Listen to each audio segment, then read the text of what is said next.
Assalamu alaikum. Today I will discuss about the hypertension management, particularly with carbonic anhydrous inhibitors. Actually, we have already discussed about the blood pressure and its related terms, its regulation mechanisms by with baroreceptor reflexes and renin-angiotensin-aldosterone system, hypertension etiology, diagnosis. Now we'll move towards the management. Actually, there are different antihypertensive classes. Diuretics and beta blockers है हमारे पास, calcium channel blockers, ARBs that is angiotensin receptor blockers, ACE inhibitors, alpha 1 blockers, alpha 2 agonists and miscellaneous agents. Currently अगर हम बात करें तो market में use जो हो रही हैं एज एन एंटी हाइपरटेंसिव, तो डायूरेटिक्स यूज़ हो रहे हैं, बीटा ब्लॉकर्स हो रहे हैं, कैल्शियम चैनल ब्लॉकर्स का बहुत यूज़ है, ARBs बहुत ज़्यादा यूज़ हो रहे हैं, और सबसे ज़्यादा अभी तक जो एक अच्छी एफिकेसी और मैक्सिमम यूज़ है जो वो ARBs का हो रहा है. द रीज़न जो है हम लोग डिस्कस करेंगे, जब मैं ARBs जो है हम डिस्कस करेंगे. एस इनहिबिटर्स जो हैं वो, अगर अल्फा 1 ब्लॉकर्स की बात करें तो इनका जो है वो काफ़ी कम हो गया रोल, बिकॉज ये इनका जो ज़्यादा यूज़ है बिनाइन प्रोस्टेट हाइपरप्लेजिया में है, और इसके अलावा मॉडरेट पेन मैनेजमेंट में भी है यूज़, लेकिन हाइपरटेंशन में जो है वो अब इनका यूज़ ऑलमोस्ट ख़त्म हो गया. और अगर हम अल्फा 2 एगोनिस्ट की बात करें तो इसके अंदर जो रेजिस्टेंट हाइपरटेंशन है, लाइक प्रेगनेंसी हाइपरटेंशन है, और अदरवाइज ऐसी हाइपरटेंशन जो ट्रीट ना हो रही हो, मिथाइल डोपा क्लोनिडीन वगैरह जो है अल्फा 2 एगोनिस्ट में आती हैं. मिसलेनियस एजेंट्स हमारे पास कुछ दूसरे एजेंट्स लाइक हमारे पास वेजोडाइलेटर्स हो गए, अदर एजेंट्स एडिशनल जो है वो रोल प्ले करते हैं ब्लड प्रेशर को डिक्रीज करने में. This all about the anti hypertensive classes. We will start with the diuretics. Actually, diuretics are the drugs which increase the rate of urine formation. Urine formation का rate ज़्यादा करते हैं, urine output ज़्यादा करते हैं, bye acting directly on the kidney, directly kidney पर act करके, causing a net loss of solute mainly sodium chloride along with equivalent volume of water. As we all know, sodium is an osmotic substance. और osmotic substances are those substances जो अपने साथ water को retain करते हैं. Like अगर blood में sodium की कंसंट्रेशन ज़्यादा है तो ब्लड में वाटर की कंसंट्रेशन भी ज़्यादा है, ऑटोमेटिकली ब्लड वॉल्यूम ज़्यादा होता है और ब्लड प्रेशर ज़्यादा होता है. दैट्स वाई हम लोग ये कहते हैं कि नमक जो है वो एक ट्रिगर फैक्टर है कि उससे ब्लड प्रेशर ज़्यादा होता है. जो ब्लड प्रेशर के पेशेंट्स होते हैं उन्हें रिस्ट्रिक्ट किया जाता है कि वो डाइटरी सॉल्ट इनटेक जो है उसको कम कर दें, क्योंकि सॉल्ट जो है उसके अंदर सोडियम है, और सोडियम जो है वो रिटेंशन करता है वाटर की. जब वाटर को अपने साथ रिटेन करेगा, अल्टीमेटली ब्लड वॉल्यूम ज़्यादा होगा, और ब्लड जो है वो प्रेशर जो एक्सर्ट होगा ब्लड वेजल्स पे वो ज़्यादा होगा, और अल्टीमेटली ब्लड प्रेशर ज़्यादा होगा. बट जो डायूरेटिक्स हैं वो इस तरह जो ट्रांसपोर्टर्स होते हैं डिफरेंट किडनी, लाइक हमारे जो नेफ्रॉन है उसके ऊपर डिफरेंट ट्रांसपोर्टर्स प्रेजेंट होते हैं, उन ट्रांसपोर्टर्स को इनहिबिट करता है. डिफरेंट डायूरेटिक्स डिफरेंट ट्रांसपोर्टर्स पर अपना एक्शन परफॉर्म करते हैं. अल्टीमेटली सोडियम की रीएब्जॉर्प्शन को इनहिबिट करते हैं. जब सोडियम की रीएब्जॉर्प्शन इनहिबिट होगी, अल्टीमेटली सोडियम यूरिन में अपीयर होगा. जब सोडियम यूरिन में अपीयर होगा तो वो अपने साथ वाटर को भी लेकर जाएगा. अल्टीमेटली क्या होगा, ब्लड वॉल्यूम डिक्रीज कर जाएगा. जब ब्लड वॉल्यूम डिक्रीज करेगा, ऑटोमेटिकली जो ब्लड का प्रेशर है जो एक्सर्ट हो रहा था वेजल्स पे वो डिक्रीज कर जाएगा, और ब्लड प्रेशर जो है उसमें रिडक्शन होगी. by interfering with transport mechanisms, different transport mechanisms होते हैं responsible for reabsorption of solutes. हमारी किडनी के जो नेफ्रॉन्स होते हैं उसमें different transporters present होते हैं different segments पर. अब वो different transporters responsible होते हैं reabsorption of solutes के. अब उस reabsorption को inhibit करते हैं उन transporters को block करके different diuretics. ultimately क्या होता है कि जो reabsorption inhibit हो गया and ultimately sodium जो है यूरिन में appear होगा and diuresis होगी. अगर हम बात करें क्लासिफिकेशन ऑफ डायूरेटिक्स की, तो डायूरेटिक्स ड्रग्स के अंदर जो हमारे पास क्लासिफिकेशन है, first of all high efficacious diuretics, dope diuretics भी हम इन्हें कहते हैं, एंड पोटेशियम डिप्लीटिंग, कि पोटेशियम का जो है वो लॉस करवाती हैं, हाइपोकैलेमिया करती हैं, ब्लड में पोटेशियम की कंसंट्रेशन कम कर देती हैं. और लूप डायूरेटिक्स को हम हाईली एफिकेशियस भी कहते हैं, हाई सीलिंग डायूरेटिक्स भी कहते हैं, हाईली पोटेंट डायूरेटिक्स भी हैं. लूप डायूरेटिक्स के अंदर जो ड्रग्स फॉल कर रही हैं, फिरोजिमाइड है, बिमिटानाइड है, टोरेसिमाइड है, लेकिन मोस्ट कॉमनली जो यूज ड्रग हो रही है मार्केट में वो फिरोजिमाइड है. लेजिक्स इसका ब्रांड है जिसके अंदर फिरोजिमाइड है, और लूप डायूरेटिक, और बहुत मोस्ट कॉमन यूज है इसका, और हाईली पोटेंट डायूरेटिक्स हैं ये. अगर मॉडरेट एफिकेसी डायूरेटिक्स की बात करें वो भी पोटेशियम डिप्लीटिंग है, पोटेशियम का लॉस करवाते हैं. उसके अंदर thyroids and thyroid related diuretics है. थायराइड्स के अंदर हाइड्रोक्लोरोथायजाइड एंड बेंडोफ्लूमाथायजाइड है, एंड थायराइड्स रिलेटेड डायूरेटिक्स में मेटोलाजोन है, क्लोरथैलिडोन है एंड डेपामाइड है. एंड थायराइड डायूरेटिक्स की अगर हम बात करें तो थायराइड डायूरेटिक्स में जो करंटली अभी मार्केट में यूज हो रहा है, जिसका एक्सेसिव यूज है, कॉम्बिनेशन में यूज हो रहा है, कैल्शियम चैनल ब्लॉकर्स के साथ यूज हो रहा है, जो ARBs के साथ यूज हो रहा है, वो हाइड्रोक्लोरोथायजाइड है. हाइड्रोक्लोरोथायजाइड का भी मैक्सिमम यूज जो है वो मार्केट में है. अगर हम लो एफिकेसी डायूरेटिक्स की बात करें तो उसके अंदर पोटेशियम स्पेयरिंग डायूरेटिक्स आते हैं, दैट इज एल्डोस्टेरोन एंटागोनिस्ट है. हैविंग स्पाइरोनोलैक्टोन एंड प्लेरिनोन, और inhibitors of renal sodium channels, उनके अंदर हमारे पास जो फॉल करते हैं वो ट्राइएम्टेरिन एंड एमिलोराइड है। अगर बात करें तो स्पाइरोनोलैक्टोन जो है आई थिंक सो वो यूज हो रहा है कॉम्बिनेशन में फिरोजीमाइड के साथ, स्पाइरोमाइड ब्रांड है उसमें आता है, तो वो भी डायूरेसिस जो है वो कॉम्बिनेशन में भी यूज हो रहा है। उस तरह इंडिविजुअल जो है इतनी कोई एफिकेसी नहीं है स्पाइरोनोलैक्टोन की, लो एफिकेसी डायूरेटिक्स है। और ऑस्मोटिक डायूरेटिक्स जो है हमारे पास उसके अंदर मैनिटोल फॉल करता है। Then carbonic anhydrase inhibitors, carbonic anhydrase inhibitors जो है उनके अंदर जो ड्रग्स फॉल कर रही हैं लाइक एसिटाजोलामाइड है एंड डोरजोलामाइड है। एक और ड्रग है मैथाजोलामाइड, बट जो कंसर्न ड्रग है जो यूज हो रही है एसिटाजोलामाइड है। और जो मैंने टारगेट सेगमेंट्स लाइक मैंने डिस्कशन आज करने कार्बोनिक एनहाइड्रेज इनहिबिटर्स पे, it depend upon the sites of action, like diuretic sites of action के अकॉर्डिंग मैं मूव कर रही हूँ। फर्स्ट ऑफ ऑल अगर हम बात करें तो हमारे पास ये एक नेफ्रॉन है, नेफ्रॉन के अंदर डिफरेंट सेगमेंट्स हैं। फर्स्ट अगर हम बात करें proximal convolutive tubule, proximal convolutive tubule जो है वो किसकी साइट ऑफ एक्शन है, you can C drugs mannitol and acetazolamide, mannitol and acetazolamide की साइट्स ऑफ एक्शन हमारे पास जो है वो प्रॉक्सिमल कॉन्वोल्यूटिव ट्यूब्यूल है, और एसिटाजोलामाइड कार्बोनिक एनहाइड्रेज इनहिबिटर के अंदर फॉल करी है। प्रॉक्सिमल कॉन्वोल्यूटिव ट्यूब्यूल जो फर्स्ट सेगमेंट है नेफ्रॉन का, that is targeted by carbonic anhydrase inhibitors and osmotic diuretics, क्योंकि मैनिटोल ऑस्मोटिक डायूरेटिक्स है, osmotic diuretic and acetazolamide carbonic anhydrase inhibitor है। अगर हम मूव करें देन हमारे पास आता है thick ascending limb of loop of Henle, और हमारा नेम इंडिकेट करता है डायूरेटिक्स का लूप डायूरेटिक्स, इट मीन्स कि लूप ऑफ हेनले को टारगेट करेंगे, और लूप ऑफ हेनले की जो टारगेट साइट है उस पे जो मतलब टारगेटेड जो ड्रग्स हैं जो उस टारगेट साइट पे एक्ट करेंगी वो हमारे पास लूप डायूरेटिक्स होंगी, और लूप डायूरेटिक्स के अंदर हमारे पास विमिटानाइड, एथाक्लिनिक एसिड एंड फिरोजीमाइड है। अगर हम नेक्स्ट मूव करें तो हमारे पास डिस्टल कॉन्वोल्यूटिव ट्यूब्यूल है। डिस्टल कॉन्वोल्यूटिव ट्यूब्यूल जो है वो टारगेट साइट है थायजाइड डायूरेटिक्स की, थायजाइड मेटोलाजोन जो थायजाइड डायूरेटिक्स के अंदर फॉल करी है वो डिस्टल कॉन्वोल्यूटिव ट्यूब्यूल जो है उस पर एक्ट करती हैं। अगर हम बात करें कलेक्टिंग डक्ट्स की, लेट डिस्टल कॉन्वोल्यूटिव ट्यूब्यूल पोर्शन और जो कलेक्टिंग डक्ट्स है इस पे बेसिकली एक्ट कर रही है potassium sparing diuretics, amiloride, spironolactone, triamterene. और हम जो मूव कर रहे हैं डायूरेटिक्स की जो डिस्कशन है वो from the first part of the nephron proximal convolutive tubule जो है उसकी टारगेट साइट जो है वो जो ड्रग्स टारगेट कर रही है उस साइट को वो हमारे पास कार्बोनिक एनहाइड्रेज इनहिबिटर्स हैं, और हम लोग स्टार्ट करें कार्बोनिक एनहाइड्रेज इनहिबिटर्स से, then we will move towards the loop diuretics and thiazide diuretics and ultimately potassium sparing diuretics. What is the mechanism of action of carbonic anhydrase inhibitors? Actually देखने में बहुत complex लग रहा होगा but it's very easy, बहुत simple है। First of all ये एक हमारे पास प्रॉक्सिमल कॉन्वोल्यूटिव ट्यूब्यूलर सेल है, हमने पूरा नेफ्रॉन यहाँ पे नहीं शो किया, सिर्फ एक सेल प्रॉक्सिमल, क्योंकि इसकी जो साइट ऑफ एक्शन है वो प्रॉक्सिमल कॉन्वोल्यूटिव ट्यूब्यूल है कार्बोनिक एनहाइड्रेज इनहिबिटर की, तो प्रॉक्सिमल कॉन्वोल्यूटिव ट्यूब्यूलर सेल एक शो किया। एक तरफ हमारे पास जो है वो ब्लड है एंड जो दूसरा पार्ट है इट इज यूरिन, ये एक्चुअली शो कर रहा है हमारे पास। अगर हम लोग बात करें ना बेजोलेटरल मेम्ब्रेन लिखा हुआ है और ब्लड है वहां पे, and then luminal side and then urine, जो ड्रग्स रीएब्जॉर्ब होती हैं और बेसोलेटरल मेम्ब्रेन से रीएब्जॉर्ब होती हैं वहां पे उसके ट्रांसपोर्टर के थ्रू एंटर होती है, तो अल्टीमेटली वो ब्लड में मूव कर रही हैं, और जो ल्यूमिनल साइड में अपीयर होती हैं तो अल्टीमेटली फिर उन्होंने यूरिन में अपीयर होना होता है। ये डिफरेंस है basolateral membrane and then luminal side. अब एक प्रॉक्सिमल कॉन्वोल्यूटिव ट्यूब्यूलर सेल है, हम स्टार्ट करेंगे ल्यूमिनल साइड से। ल्यूमिन और ट्यूबुलर जो साइट है देखें, you can C high luminal sodium, high luminal sodium लिखा हुआ है यहाँ से।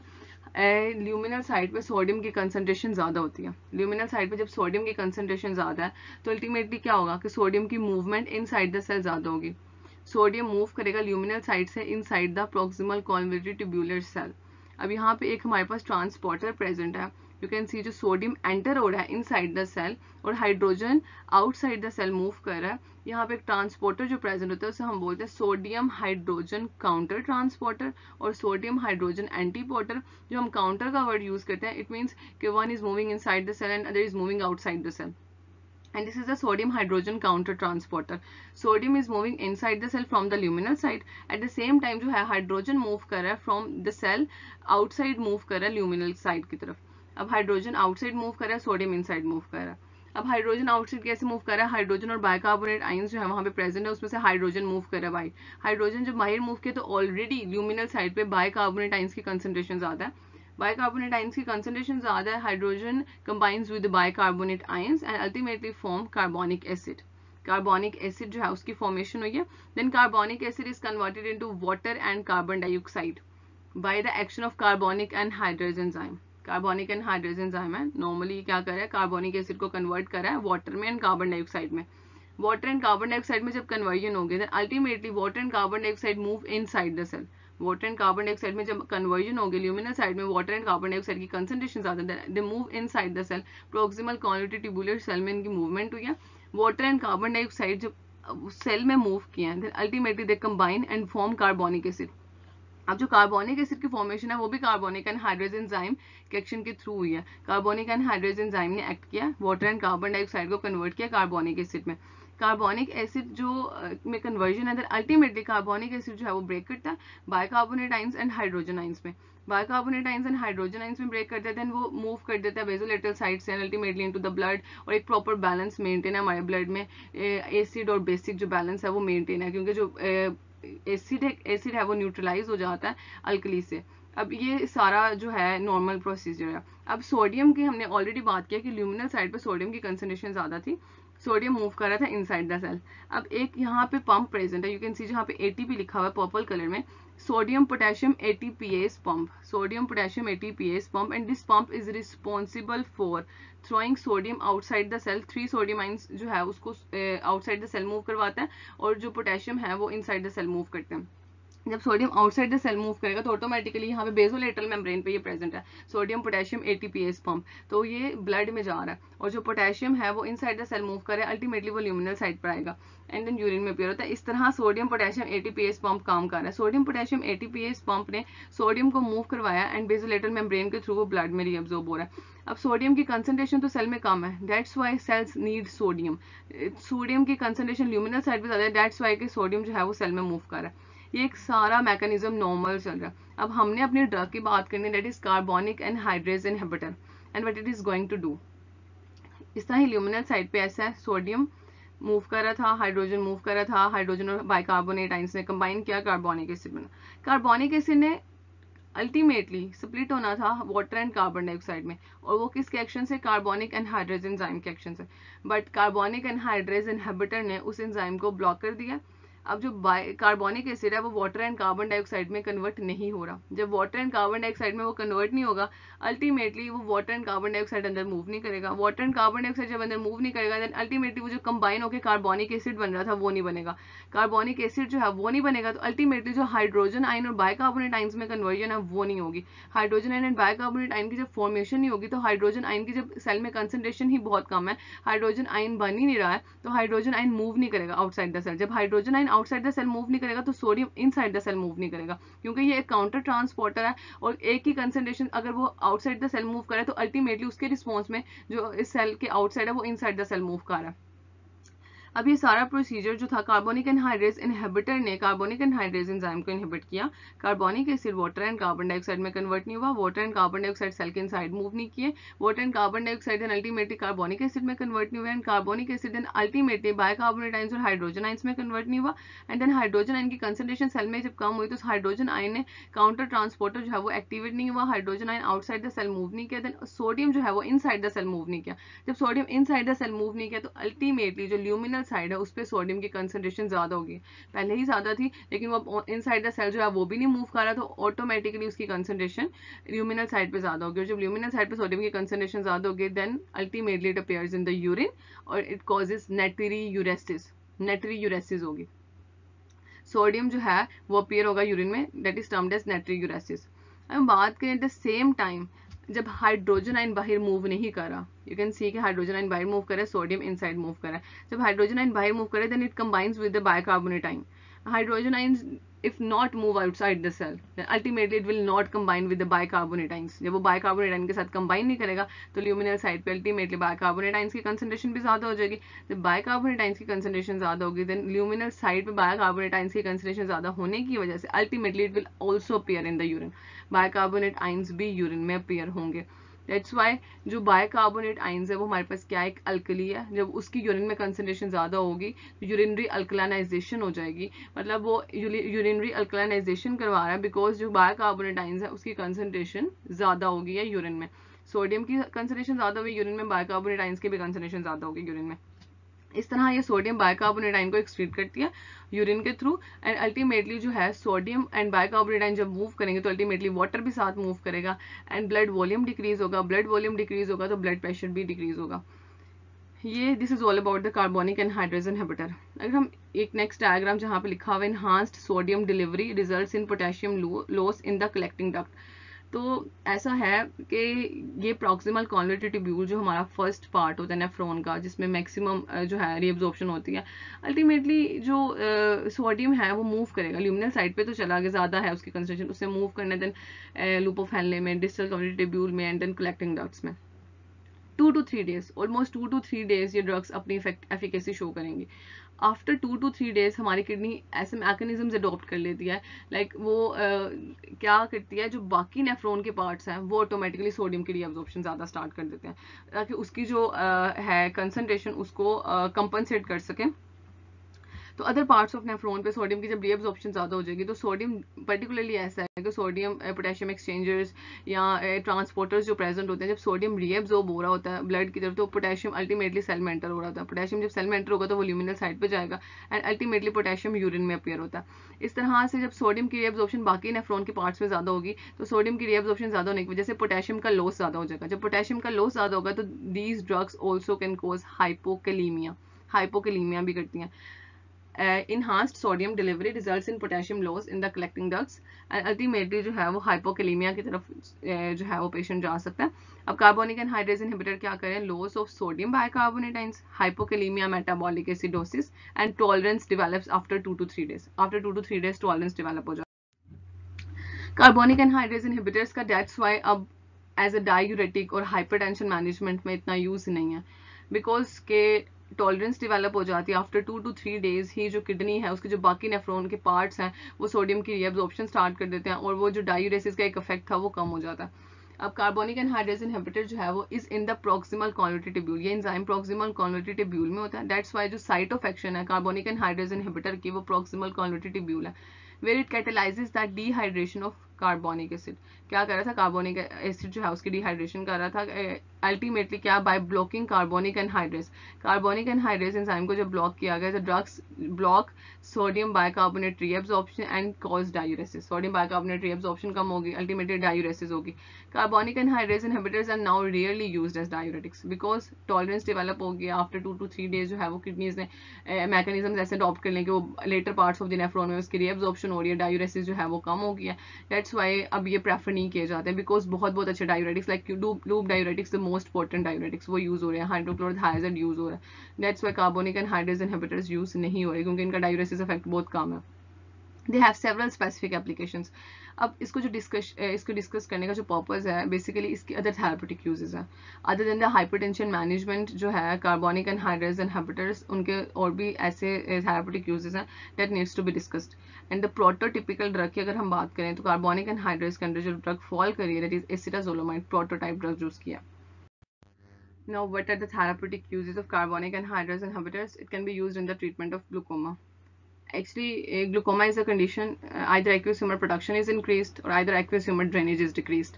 Aqueous humor drainage अगर decrease करेगा then it results into the increase in intraocular pressure. Aqueous humor production increase करेगी then it may also result into the increase in intraocular pressure. And intraocular pressure जब ज़्यादा होगा automatically optic nerve जो है वो affect कर सकती है, जो person है वो ग्लूकोमा की तरफ मूव कर सकता है, ग्लूकोमा की तरफ जा सकता है। अब how carbonic anhydrase inhibitors can be used in the treatment of glaucoma? Actually carbonic anhydrase inhibitors जो है वो बाइकार्बोनेट आइंस की एक्सक्रीशन ज़्यादा करवा रहे हैं। यूरिनरी एक्सक्रीशन बाइकार्बोनेट आइंस की ज़्यादा हो रही है, बाइकार्बोनेट आइंस की रीअब्जॉर्प्शन कम हो रही है, बाइकार्बोनेट आइंस की कंसंट्रेशन ब्लड में कम हो रही है। बाइकार्बोनेट आइन जो है हमारे पास एक इंपॉर्टेंट कंपोनेंट होता है एक्वियस ह्यूमर का। बाइकार्बोनेट आइन is an important component of aqueous humour और बाइकार्बोनेट आइन की जब कंसंट्रेशन ज़्यादा कंसंट्रेशन कम हो गया ब्लड में, ऑटोमेटिकली जो एक्वियस ह्यूमर है उसको उसकी प्रोडक्शन के अंदर जो एक इंपॉर्टेंट न्यूट्रन बाइकार्बोनेट आइन है उसकी कंसंट्रेशन कम हो गई है। बाइकार्बोनेट आइन की कंसंट्रेशन कम होने की वजह से एक्वियस ह्यूमर की प्रोडक्शन अफेक्ट करेगी, एक्वियस ह्यूमर की प्रोडक्शन डिक्रीज कर जाएगी। When aqueous humour production decreased ultimately intraocular pressure decreased, that's why it can be used in the treatment of glaucoma. The second is the alkalinization of urine. ऐसा like condition जिसमें urinary acidosis हो, जो है acidic pH ज़्यादा हो गई हो urine के, then we can use because it can cause alkalinization of urine by excreting bicarbonate ions through the urine. Third is the mountain sickness. If we will talk about the mountain sickness, actually is a condition when जो person है बहुत high altitude पर जाता है, move करता है height पे, वहाँ पे जो हाई एल्टीट्यूड है वहाँ पे ऑक्सीजन की कंसंट्रेशन ऑटोमेटिकली कम हो जाती है, हाइपर वेंटिलेशन स्टार्ट हो जाती है. हाइपर वेंटिलेशन जब स्टार्ट होती है, कार्बन डाइऑक्साइड लार्ज अमाउंट में एक्सहेल हो रही होती है. अब बॉडी उसको रिकवर करने के लिए बायकार्बोनेट आयंस की प्रोडक्शन ज़्यादा कर देती है. बायकार्बोनेट आयंस की प्रोडक्शन ज़्यादा होती है ताकि कार्बन डाइऑक्साइड में अल्टीमेटली कन्वर्ट हो और कार्बन डाइऑक्साइड जो है उसकी रिकवरी हो, क्योंकि वो लार्ज अमाउंट में एक्सहेल हो रही है. ये एक नॉर्मल प्रोसीजर है. अब जब बायकार्बोनेट आयंस जो है वो ज़्यादा हो रहे हैं, उसकी कंसनट्रेशन ज़्यादा हो रही है, उसकी प्रोडक्शन ज़्यादा हो रही है ताकि कार्बन डाइऑक्साइड में रिकवरी की जा सके, तो ऑटोमेटिकली बायकार्बोनेट आयंस की कंसनट्रेशन ज़्यादा होने की वजह से it will move into the blood. Blood में तो ऑलरेडी है, sorry, it will move into the brain. Brain में मूव करेगा. ब्रेन जब मूव करेगा तो वहाँ पे CSF जो है उसका भी एक कंपोनेंट होता है बायकार्बोनेट आयन. जब बायकार्बोनेट आयन की कंसंट्रेशन ज़्यादा हो जाएगी, CSF जो है हमारे पास सेरेब्रोस्पाइनल फ्लूइड, उसका प्रेशर ज़्यादा होगा, मेनिंजेस पे ज़्यादा प्रेशर एक्सर्ट होगा, अल्टीमेटली हेडेक होगा. हेडेक होगा फर्स्ट. सेकंड क्या होगा, कीमो रिसेप्टर ट्रिगर जोन होता है that is present below the medulla. Medulla के बिल्कुल जो है बिलो प्रेजेंट होता है chemo receptor trigger zone. It is also activated bye bicarbonate ions. Bicarbonate ions जो है उनकी increase concentration chemo receptor trigger zone जो है उसको स्टिमुलेट करती है. And chemo receptor trigger zone actually is responsible for inducing nausea and vomiting. Chemo receptor trigger zone जब activate होता है, स्टिमुलेट होता है, एंटी पेरिस्टाल्टिक मूवमेंट ज्यादा होती है and nausea and vomiting start हो जाता है. अब इस कंडीशन को कैसे ट्रीट करते हैं, carbonic anhydrase inhibitors. Carbonic anhydrase inhibitors excretion करवाते हैं बायकार्बोनेट आयंस के through the urine. Bicarbonate ions जब यूरिन के थ्रू एक्सक्रीट आउट होंगे, ऑटोमेटिकली ब्लड में बायकार्बोनेट आयंस की कंसंट्रेशन कम हो जाएगी. ब्लड में कम कंसंट्रेशन होगी, CSF में कम मूव करेंगे. CSF में कम मूव करेंगे, मेनिंजेस पे लेस प्रेशर एक्सर्ट होगा, हेडेक नहीं होगा, कीमो रिसेप्टर ट्रिगर जोन की स्टिमुलेशन नहीं होगी, नोजिया एंड वॉमिटिंग नहीं होगा. Ultimately carbonic anhydrase inhibitors can be used to treat the mountain sickness. We'll talk about the epilepsy. Actually epilepsy is a condition जिसमें uncontrolled firing होती है, impulses जो है उसका रेट ज़्यादा हो जाता है, सीजर स्टार्ट हो जाते हैं. अब इस कंडीशन को एक्चुअली कार्बोनिक एनहाइड्रेज इनहिबिटर्स एक स्पॉटिंग थेरेपी है. एक बिल्कुल ऐसी थेरेपी नहीं है कि सिर्फ एपिलेप्सी में कार्बोनिक एनहाइड्रेज इनहिबिटर्स देते हैं. It just provides some kind of support, because carbonic anhydrase inhibitor जब नहीं कार्बन डाइऑक्साइड एंड वाटर की जो कन्वर्जन होती है कार्बोनिक एसिड में, जब वो नहीं हो रही है, carbon dioxide and water needs to be converted into carbonic acid with the help of an enzyme that is carbonic anhydrase. Carbonic anhydrase enzyme के इनहिबिशन की वजह से carbon dioxide and water is not converted into carbonic acid. जब carbon dioxide and water की conversion नहीं हो रही carbonic acid में, अल्टीमेटली कार्बन डाइऑक्साइड जो है उसकी कंसंट्रेशन ज्यादा हो जाएगी. कार्बन डाइऑक्साइड की कंसंट्रेशन जब ब्लड में ज्यादा होगी, कार्बन डाइऑक्साइड एक लिपोफिलिक सब्सटेंस है, वो ब्रेन में मूव कर जाता है. जब वो ब्रेन में मूव करेगा, कार्बन डाइऑक्साइड की कंसंट्रेशन ज्यादा होने की वजह से सिडेशन होती है, फायरिंग रेट रिड्यूस हो जाएगा. एपिलेप्सी टू सम एक्सटेंट उसको कुछ बेनिफिट हो सकता है. तो that's why this all are the therapeutic uses. अब हाइपरटेंशन मैनेजमेंट में इसका रोल नहीं है इतना, बिकॉज डायूरेसिस जो है इसकी इफेक्ट वो कम है as compared to other diuretics, but other therapeutic uses are glaucoma, alkalinization of urine, mountain sickness, and as a spotting therapy in epilepsy. I will talk about the side effects. Adverse effects related to the disturbances in acid and base balance and electrolyte balances. As we already discussed के balance जो है वो disturb हो जाएगा. Bicarbonate ions की concentration जब urine में ज़्यादा हो जाएगी, अल्टीमेटली जो हाइड्रोजन आयन था जिसने कंबाइन करना था बायकार्बोनेट आयंस के साथ, अल्टीमेट वो जो हाइड्रोजन आयन है वो कंबाइन नहीं कर पा रहा बायकार्बोनेट आयंस के साथ, उसकी कंसंट्रेशन ब्लड में ज़्यादा हो जाएगी. जब हाइड्रोजन आयन की कंसंट्रेशन ब्लड में ज़्यादा होगी, pH कम हो जाएगी, मेटाबॉलिक एसिडोसिस हो सकता है. हाइपोकेलीमिया दैट इज सोडियम जो है वो अदर पार्ट्स ऑफ नेफ्रॉन में जब मैक्सिमम उसकी रीअब्जॉर्प्शन स्टार्ट हो जाती है, देन पोटेशियम एक्सचेंज में जो है वो इफ्लक्स पोटेशियम का स्टार्ट होता है और सोडियम का इन्फ्लक्स. पोटेशियम का इफ्लक्स होगा, ultimately potassium appears in the urine. Potassium जब यूरिन में उसकी कंसंट्रेशन ज्यादा होगी तो ब्लड में पोटेशियम की कंसंट्रेशन ऑटोमेटिकली कम हो जाएगी. That will lead to the hypokalemia. Paresthesia of extremities, potassium की कंसंट्रेशन ज्यादा कम होने की वजह से ऐसा होता है कि पैरास्थीजिया एक्सट्रीमिटीज जो है वो स्टार्ट हो सकती है. कंफ्यूजन, ड्राउजीनेस भी हो जाती है कार्बोनिक एनहाइड्रेज इनहिबिटर्स की वजह से. And then drug to drug interactions की बात करें, सैलिसिलेट्स एंड लिथियम के साथ इनके इंट्रैक्शंस हैं. These are the brands available: Azaram, Acimox and Diamox. These brands having acetazolamide. Nowadays, like I have already discussed, इसके therapeutic uses जो हैं वो ग्लूकोमा में हैं, mountain sickness में हैं, and to some extent alkalinization of urine as well. This is all about the carbonic anhydrase inhibitors. In the next lecture, I'll talk about the lobe diuretics. Thank you.